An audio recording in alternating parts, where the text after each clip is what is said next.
نتكلم على مفاتيح لعب كثيره. سامحني على المقاطعه. نعم.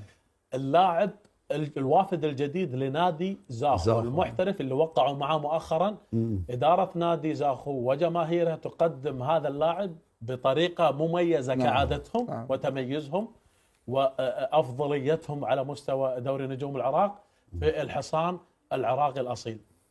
طبعا عودونا نادي زاخو على الإبداعات، سواء اللوحات الجماهيرية أو طريقة تقديم اللاعبين، وهذا شيء مفرح نشوفه في الأندية العراقية. يعني نتمنى أن كل الأندية تلقى بصمتها أو طريقة إبداعها في تقديم اللاعبين، في تقديم أيضا اللوحات التشجيعية.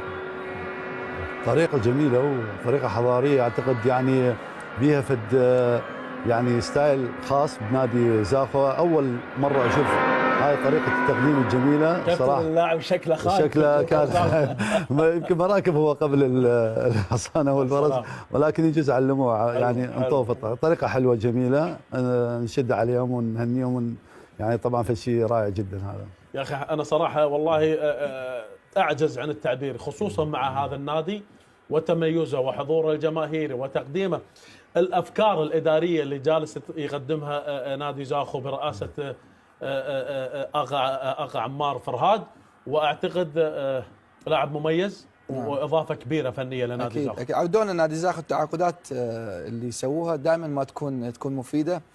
طبعا يمكن من المكاسب اللي شفناها هذا الموسم هي بعض الأندية بدأت تتجه بطريقة مميزة من ناحية تقديم اللاعبين، من ناحية التعامل مع التعاقدات الجديدة. نتمنى كل الأندية يكون عندها بصمة ممتازة في هذا النوع. يمكن نادي دهوك، نادي زاخو أيضا بين في طريقة جميلة جدا.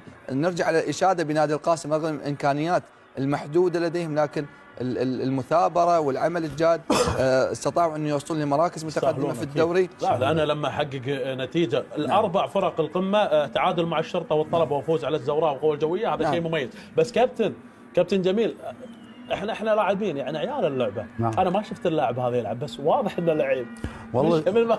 شوف انا عندي معرفة قوية بإدارة نادي زاخو ولجنة التعاقدات مع اللاعبين وافكار الكابتن طلال.